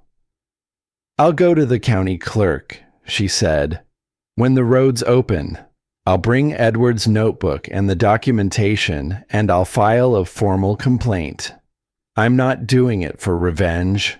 I'm doing it because there are 4 families who lost land they should not have lost and may be able to recover some portion of what was taken. And because there are other families who haven't lost anything yet and deserve to know what the mechanism looks like so they can protect themselves." Pruitt was quiet for a moment. "He will fight it." "He can fight whatever he likes," she said. "Edward's notebook is accurate. He was always very careful." The Reverend nodded slowly. He sat with her for another hour, not speaking much, which turned out to be the most useful thing he could offer, and which she thought he probably understood. The second day of the storm was harder than the first. The wind did not diminish. The temperature outside settled to -47 and stayed there. The stove held at 60 degrees with careful management. She reduced the draft twice during the day to conserve wood, watching the thermometer, finding the minimum rate that kept the room livable. 2 more people arrived at mid-morning. The Hartwell boy, 16, who had come from the east on foot in the blizzard because his family's stove had gone cold in the night, and the wood was gone. He had left his parents in the cabin with every blanket on top of them and run for the nearest light, which was hers. Matthias and the 2 Creek Road men went back with him through the storm to bring the Hartwell parents in, roped together, moving 50 feet at a time against the wind. Behind the parents came the Hartwells' hired girl, Nora, 17, who had been staying with them since October and who arrived with her dress coat frozen stiff and her voice entirely steady. 19 people. She reorganized the floor space. She made more cornmeal porridge. She rationed the water carefully and sent Matthias to the shed 3 times for wood, because the shed was the reason any of this was possible. The shed that was not pretty and was not permanent and had been built too late in November and in the right way in January, and was, tonight, the difference between adequate heat and a room going cold. She thought, while she worked, about what it meant that she was feeding Harlan Voss from her stores.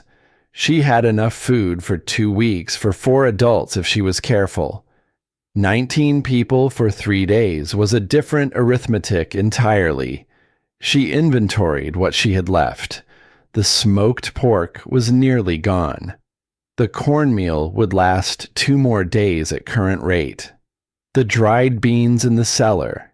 She had put up 12 pounds in September, and there were perhaps 8 pounds remaining. The dried apples were gone.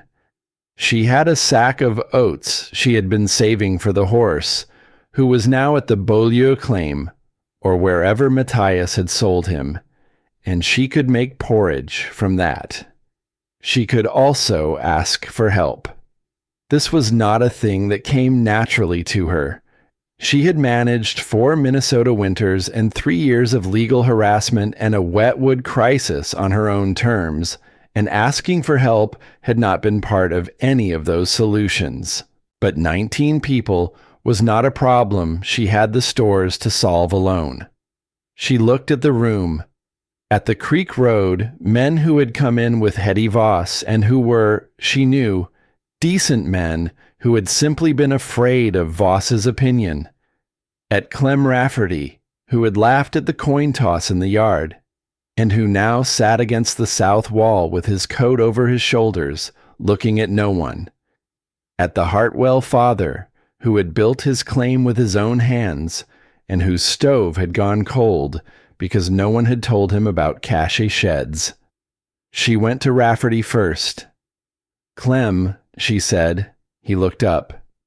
"You have stores at the feed store. Flour and oats that won't move until spring. I need to borrow against it. I'll settle in April when the roads open." He looked at her for a moment with the expression of a man assessing what he owed and what he could afford. Then he said, "You don't need to borrow. Take what you need." She looked at him. "Take it," he said again. "I'll go with Matthias in the morning when the wind drops enough to move." She nodded. She went back to the stove.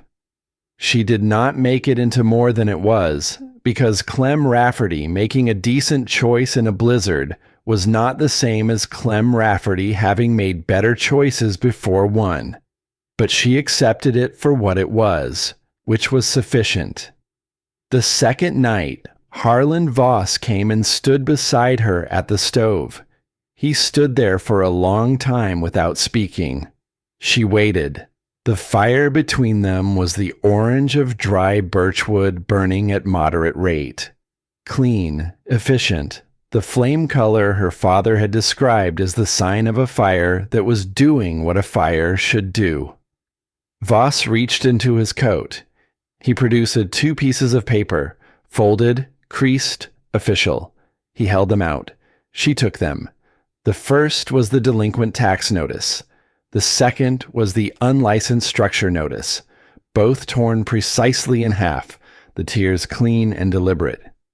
She looked at the pieces of paper. She looked at him. He said nothing.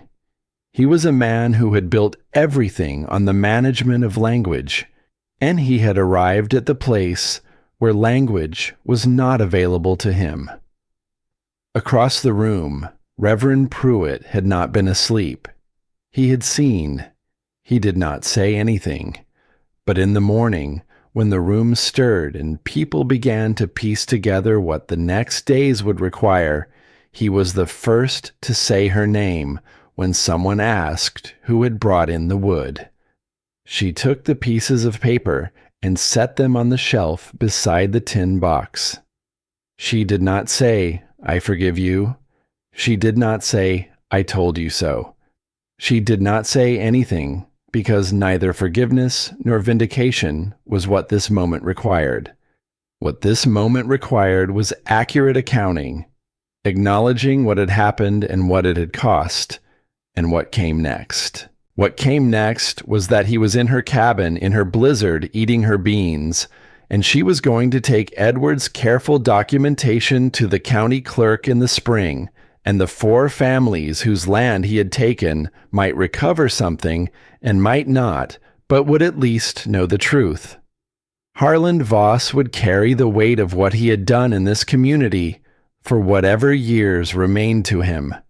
That was the honest resolution.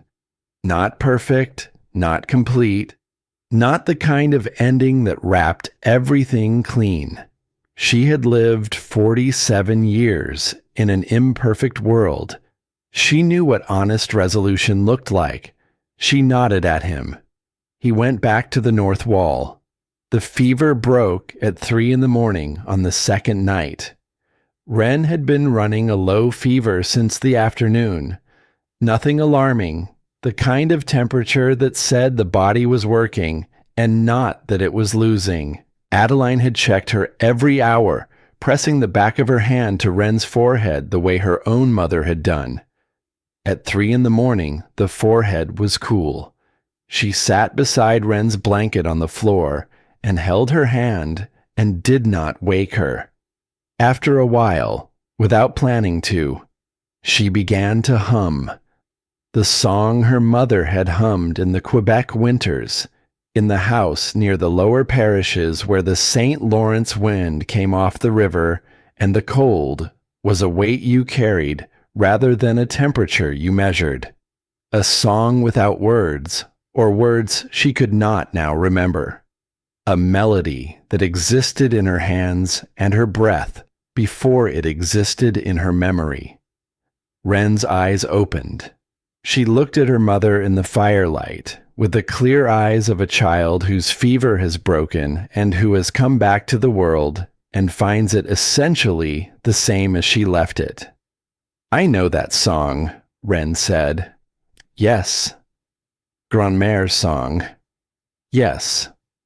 Wren was quiet for a moment. "Will you teach it to me?" "I'll teach you everything," Adeline said. Wren closed her eyes again. In a few minutes, she was breathing the deep, even breath of genuine sleep. Not feverish sleep, not troubled sleep, but the sleep of a child who was warm and safe, and had her mother's hand. Matthias was awake. She did not know when he had woken or how long he had been watching. But when she looked up from Wren, he was sitting against the east wall with his blanket around his shoulders and a look on his face that she did not try to translate into words, because some things did not require translation. "She's better," Adeline said quietly.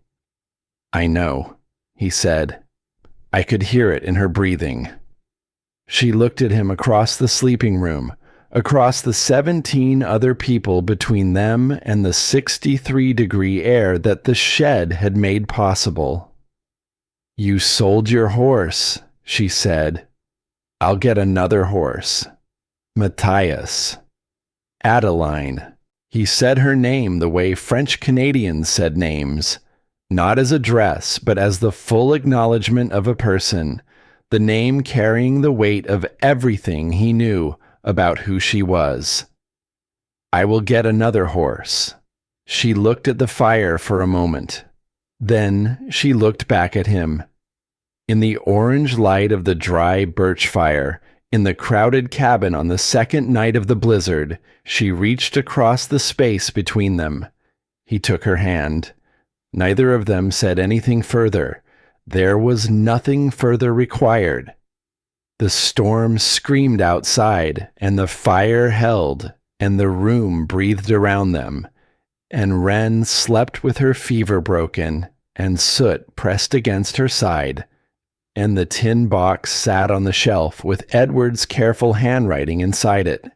And outside the Fontenot cache stood in the blizzard exactly as it had been built, rough and adequate, and doing precisely what it had been made to do. At first light on the third day, the wind shifted, not stopped, shifted from northwest to west, which was the change that preceded the end of a major system. The shrieking in the eaves dropped a register. The pressure that had been pressing against every wall and window seal for 40 hours eased by a fraction. Adeline felt it before she could measure it. She went to the barometer. The needle had moved. Not dramatically. 3 points upward from the floor it had been sitting on for 2 days. 3 points was not the end of the storm. 3 points was the storm's announcement that it was beginning to think about ending. She went back to the stove. She put the cornmeal on. 19 people needed breakfast, and the road would be open in 2 days, and there was a great deal of work ahead. But the barometer had moved, and the fever had broken, and the fire was burning clean, and she had not sold the North Acres. She fed 19 people breakfast. The storm ended on a Thursday, not with drama, not with the theatrical conclusion that the violence of its arrival might have suggested. It ended the way serious things often ended, gradually, then completely, the wind dropping by degrees through the afternoon, until by 4 o'clock it was simply cold outside, -31. And still, the stillness that followed a major system the way silence followed a long piece of music. Adeline opened the cabin door at dusk and stood in the doorway and looked at what the blizzard had left behind. The world was white in a way it had not been before the storm. Not the ordinary white of a Minnesota winter. The managed white of snow that had fallen and settled and been moved by the normal winds into familiar drifts. This was a reshaped world. The drifts were architectural, 8 feet along the north fence, 12 against the barn's east face. The creek road to town buried under a uniform 4-foot pack that would take 3 days of hard work to open even partially. The shed stood. She looked at it for a long moment. The rough boards were intact. The clay chinking on the north face had cracked in 2 places, where the wind had found the gaps, but the cracks were surface level. The wall behind them solid, the wind not having penetrated to the wood inside. The structure she had built in one January day from barn boards and fence planks and warmed creek clay had held through 40 hours of the worst system she had seen in 4 Minnesota winters. She thought about her father on the Red River Brigade in the winter of 1831. She thought about the cache that had failed, the pemmican that had spoiled because the ground heaved and the oilcloth tore, and the spring melt found its way in through a 4-inch gap. Her father sitting in the yard in Quebec the summer of 1832, mending the oilcloth, telling a 13-year-old girl why a 4-inch tear mattered. The supply not protected from its environment is not a supply. She had built the protection late. November 17th would have been better. She had written that in the notebook, and she stood by it. But late was not the same as never. And the shed had done what she had built it to do. And 19 people had eaten her beans and slept on her floor and come through the other side of something that had killed at least one person who had not come in from the cold. Aldous Grimshaw. She had thought about him during the storm, in the watches when the rest of the cabin slept and she sat by the fire, 71 years old, living alone on the east edge of the settlement in a house she had seen from the road, small, low-roofed, the chimney smoke thin and irregular in the way of a stove that was being managed too carefully by someone who was running short of fuel. He had been at the town meeting. He had heard the barometer reading. He had heard her say 36 hours, possibly less. He had looked at her the way several of the men had looked at her. Not with Voss's managed contempt, not with Rafferty's easy mockery, but with the more complicated expression of a man who wanted to believe her and found it easier not to. He had gone home. They found him 2 days after the storm ended, when the roads were passable enough for the Hartwell boy to get through on horseback. He was in his chair by the cold stove, under every blanket he owned, his hands folded in his lap. The stove had gone out sometime during the first night. He had not had enough wood to outlast the storm. She did not go to the house. She did not need to see it. She wrote in the notebook, Aldous Grimshaw, 71. Found January 29th. Stove went cold during the storm. He did not come in. She sat with the notebook open to that entry for a long time. Wren came and stood beside her. She had read over her mother's shoulder. She was quiet for a moment. Then she said, "You tried to tell them." "Yes." "It wasn't your fault." "No." Adeline closed the notebook. "But he didn't have to die. That's the part I'll carry." She looked at Wren. "You can do everything right and still lose people. That's the truth of it. It doesn't mean you stop trying to tell them." Wren was quiet, taking this in with the seriousness she brought to things that would stay with her. "Is that why you let Mr. Voss in?" she asked. "Because you didn't want anyone else to die who didn't have to?" Adeline thought about that for a moment. It was more honest and more complete than the version she had been telling herself, which was simply that it was the right thing to do. "Yes," she said, "that's exactly why." Harland Voss left Crow Creek on the 14th of March, when the roads were clear enough for a wagon. He went without announcement. He was simply there one day, and not there the following Monday when Adeline rode into town for the first time since the storm. The store was being managed by Clem Rafferty on a temporary basis. No one seemed to know precisely where Voss had gone. West was the general understanding, toward the territories, toward the American horizon that had always absorbed men who needed to become someone different than they had been. He had not apologized, not to her, not formally, not in the way that would have made the thing between them into a completed transaction.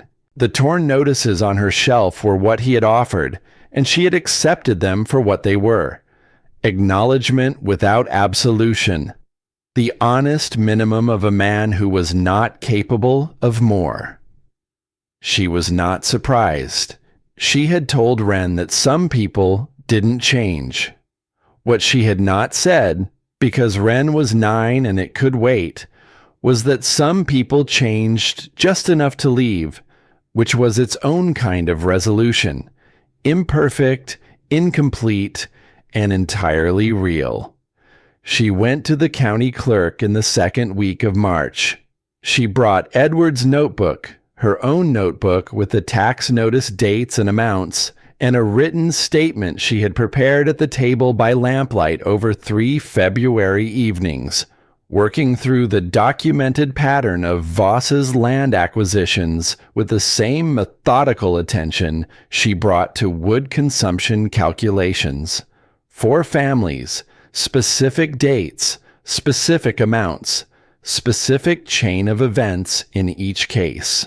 The clerk, a careful man named Horace Dempsey, who had been in the position since 1861, and who looked at Edward's handwriting for a long time before he spoke, said he would need to review the documentation and consult with the county assessor. He said it would take time. He said these things were complicated. Adeline said she understood. She left the documentation. She went home. It took 4 months. In those 4 months, she did not wait. She cut the September lumber in August, as she had promised herself she would. She rebuilt the shed, double-boarded, properly roofed, a real door on the south access. She taught the Vermont couple who arrived in September about the cash principle and gave them the relevant pages from her father's notebook. She answered the county clerk's 2 follow-up letters with precise, documented responses that she wrote at the table by lamplight while Wren slept, the working notebook open beside Edward's, drawing on both. Matthias came by on the first Monday of every month, as he had since 1863, and sometimes on other days besides. He had a new horse by April, a bay mare he had bought from the settlement's new livery, which was now run by the Purcell son rather than his father. He did not bring the horse to show her. He brought it because he was going past her gate anyway, and stopping was what you did when you went past someone's gate on the first Monday of the month. Wren taught him long division in June because he admitted at supper one evening that he had never learned it, and she said she could fix that in an afternoon, and she did. In July of 1867, the county assessor's office issued a formal finding that the delinquent tax mechanism had been used improperly in connection with at least 3 of the 4 documented property transfers. The Brower family, who had moved to Wisconsin after the sale, received a letter. The Kowalski claim was partially restored through a negotiated settlement with the noteholder who had acquired it from Voss. The Hartwell situation was more complicated and took longer, but the finding was on record, which was its own form of protection for every family in the valley going forward. Adeline received formal confirmation of her title to 160 acres, including the North Creek access, on the 15th of July, 1867. She put the document in the tin box beside Edward's notebook. She put the box back in the cedar chest. Then she went outside and stood by the shed in the July sun and let herself feel the full weight of what 4 years had cost, and what the last 8 months had recovered. The shed was still standing. It would need work before next winter. The north wall single boarding was inadequate for sustained cold, and 2 of the east wall boards had warped in the spring thaw. She would rebuild it properly in September. With the lumber she would cut in August, with enough time before the first snow to do it right rather than fast. She would build it in August because August was when you built things. Not in January when the crisis arrived. Next year, it would be November 1st. Hetty Voss had come to the cabin twice in the spring on her own. Not for anything specific, just to help with whatever needed helping, in the quiet way of a woman who understood that what had happened in January required something more than gratitude, and did not yet know what that something was. Adeline had let her help. It was, she found, the most useful thing either of them could do with what they owed each other. By midsummer, they had fallen into a companionable rhythm, Hetty bringing eggs on Tuesdays, Adeline sending back the first summer beans. Not friendship yet. Something that might become friendship, if they were patient with it. Matthias Beaulieu asked her to marry him on a Wednesday afternoon in late August. He did not make a ceremony of it. He was mending the east fence line. The gap where she had pulled the boards in January had been bothering both of them since spring. And she was cutting the September lumber in the stand of birch along the north boundary, and he walked over to where she was working and said, without preamble, "I think we should get married." She set down the crosscut saw. "Do you?" she said. "I think we work well together," he said. "I think you know that. I think Wren knows that." A pause. "I think Edward would have thought so too." She looked at him for a moment. This man who had sold his horse in a blizzard, who said what he meant and did not make things into more than they were, who had spent 8 months helping her rebuild what 4 years had worn down, and had not once suggested that the rebuilding was anything other than what it was. "Ask Wren," she said. He looked at her. "I already did." She laughed. It came out of her before she could manage it, genuine and complete. The laugh of a woman who had not laughed that way in a long time. "What did she say?" "She said yes, and also that you would say the fence needed mending before we could discuss anything else." Adeline looked at the fence. "The fence does need mending," she said. "I know it does." "Say yes, Mama," Wren called from somewhere behind them. She had been there the whole time. He fixed the barn latch. They were married in September, in the cabin, with Reverend Pruitt officiating, and Matthias's 2 sons from Quebec in attendance, and Agnes Purcell and Hetty Voss as witnesses. It was not a large wedding. It was a true one. The years moved forward the way years did in that country, with the seasons, with the work, with the rhythm of people who had learned that the land required attention before it required ambition. The shed was rebuilt in September 1867, properly this time, double-boarded on all 4 sides, the north face chinked with the Good River clay applied in October before the first frost, the roof angled to shed snow rather than hold it, a proper door on the south access rather than an open gap. When November came and the first wet snow fell on the woodpile, the pile was already inside. The year after that, she built a second shed for the Beaulieu claim, 2 miles east. Matthias helped. It took 2 days, because they did it right. Wren grew up in the way that children grew up in that country, with practical knowledge and book knowledge in equal measure, the one feeding the other. She learned the cash principle before she learned long division, and she learned long division before she was 10, and by the time she was 12, she was teaching both to the children of the newer families who came to the valley in 1869 and 1870. She used her mother's notebook and her grandfather Pierre's notebook, and she took notes in her own notebook in the careful hand that was her father's hand, and she understood, without being told, that this was what knowledge was for, not for keeping, but for passing forward. In the winter of 1873, Soot did not get up.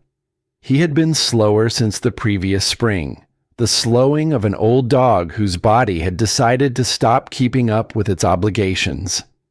He had been 9 or 10 years old when he arrived at the cabin door in November of 1866. No one knew precisely, because he had come from somewhere else and brought no history with him. By 1873, he was old in the way of large dogs who had worked hard and slept by good fires, and had been, on balance, well loved. He died on a Tuesday in February, in his place by the stove, with Wren's hand on his head and Adeline's on his side, and the fire burning at moderate rate, the room at 63 degrees. He sighed once, the deep sigh she had come to know as his expression of peace, and then he was still. They buried him the following day, when the ground had softened enough in the south-facing spot she had chosen, beside the original shed, the first one, the rough-boarded January shed that still stood behind the rebuilt one like a record of where the work had started. Wren cut the epitaph into a piece of split birch with her father's old carving knife, working through the cold morning with the careful attention she brought to things that needed to be permanent. Soot. He kept us warm. Adeline stood beside her daughter at the small grave and did not try to say anything, because Wren was 15 and understood the weight of this without explanation, and because some things were more accurately expressed in silence than in words. The years kept moving. In 1877, Crow Creek had 34 buildings, where it had had 22 in 1866. The families who had come in the early 1870s built their cache sheds before their first winter, because that was how it was done in the Crow Creek Valley. Adeline had taught the first of them in the fall of 1868, a young couple from Vermont who had arrived in September with no knowledge of Minnesota winters and a great deal of confidence about their own resourcefulness. She had invited them to her property and shown them the shed and explained the principle and given them a copy of the relevant pages from Pierre Fontenot's notebook. They had survived their first winter. The following autumn, they had brought 3 other new families to her door. By 1877, she was running what she thought of not as a school, but as a transfer of information. The cache principle, the moisture management, the wood selection and stacking, and the cheek test for readiness. The practical knowledge her father had given her on a summer afternoon in Quebec while she shelled beans and he mended oilcloth. Knowledge that had been given to him on the brigades by men who had learned it in conditions that did not permit failure. She taught it the way her father had taught her, as stories. Not as rules, because rules were forgotten by the time the situation arrived, but as stories, because a story stayed in the memory and the principle inside it was available when you needed it. She told the story of the Red River cache that had failed because of a 4-inch tear in oilcloth. She told the story of her own wet wood pile in January of 1867. She told the story of the cheek test her father had demonstrated with pemmican on an afternoon when she was 14, and he was trying to explain something about the difference between knowing and understanding. Every family that came through her teaching built a cache shed before their first Minnesota winter. Not one of them lost wood to moisture in the first year. Not one of them ran short of heat. Wren taught beside her. At 19, Wren was her mother's precise complement, where Adeline taught the technical knowledge with the stories inside it. Wren taught the stories with the technical knowledge inside them, and the families who came through that teaching came away with both. She had her own notebook by then, thick with observation and instruction, and she had begun writing a longer document that she called simply The Cache, which was not a manual and not a memoir, but something between them. It was published in 1881 by a small press in St. Paul. The dedication read, "For Pierre Fontenot, who told the stories. For Edward Fontenot, who wrote things down. For Adeline Fontenot Beaulieu, who built the shed." On a September evening in 1887, 20 years after the blizzard, Adeline sat on the porch of the cabin in the last of the day's warmth and watched her granddaughter play in the yard. The granddaughter was 6 years old. Her name was Clara, just a name that had suited her from the first day. She had Wren's eyes and Matthias's unhurried competence, and she approached the world with the confidence of a child who had grown up surrounded by people who answered her questions accurately. She came to the porch with the question she had been working toward all afternoon, the way she worked toward things, circling, observing, arriving when she was ready. "Grandma," she said, "that shed." She pointed at the original shed, still standing after 20 years, its boards silver gray with weathering, its clay chinking renewed each October as a matter of practice. "Did you really build it in one day?" "One day," Adeline said. "By yourself?" "Mostly. Mr. Beaulieu helped." Clara considered this. Was it scary, living here when everything was hard? Adeline looked at the shed for a moment, at the silver boards and the clay-chinked north face and the small grave marker visible in the south-facing corner of the yard where soot was buried. "Every single day," she said, I was frightened every single day that winter." She looked at her granddaughter. "But your great-grandfather taught me something, and it turned out to apply to more than wood." "What did he teach you?" Adeline said the words the way she always said them now. Not as a lesson, not as a motto, but as a plain statement of what she had learned and what it had cost and what it had been worth. The supply not protected from its environment is not a supply. She looked at Clara steadily. Everything worth keeping needs protecting. Wood from snow, land from men who want to take it, knowledge from forgetting. She paused. People from the cold. Clara looked at the shed. She looked at the grave marker. She looked at her grandmother. "Will you teach me?" she said. "What great-great-grandfather taught you?" "Yes," Adeline said. "I will teach you everything." She meant it the way she had meant everything she had said to the people in this valley for 20 years. Accurately, completely, without reservation. The knowledge her father had given her on a summer afternoon in Quebec had moved through her and through Ren, and now it would move through Clara, and through whoever Clara taught, the chain of it extending forward into winters that Adeline would not live to see, but that the knowledge would reach. The sun went down behind the western tree line. Inside the cabin, Matthias was making supper. She could hear the sounds of it, the cast iron on the stove, the rhythm of someone who had cooked in that kitchen for 20 years and knew where everything was without looking. Ren's voice and her husband's voice answering, and the lower register of Matthias's eldest son, who had come from Quebec the previous spring and stayed. Clara went back to the yard.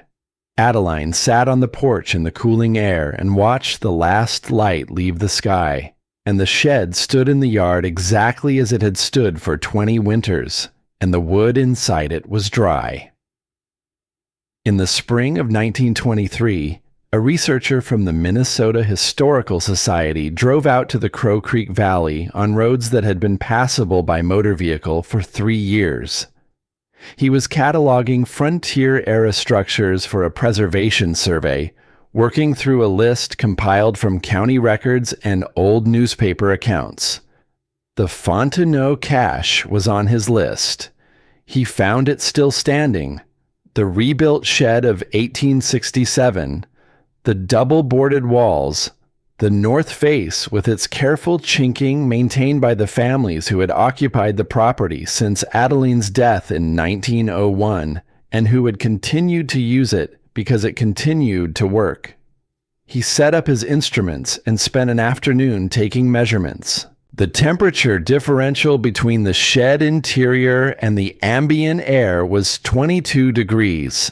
He wrote this in his survey notes with the underline of a man who had not expected it, who had expected the structure to be a historical artifact rather than a functional one, and who was revising his expectations in real time. He mounted a small plaque on the shed's south-facing access frame before he left. The plaque read, "The Fontenot Cache. Built January 20th, 1867. 1 day, 1 woman, 19 lives."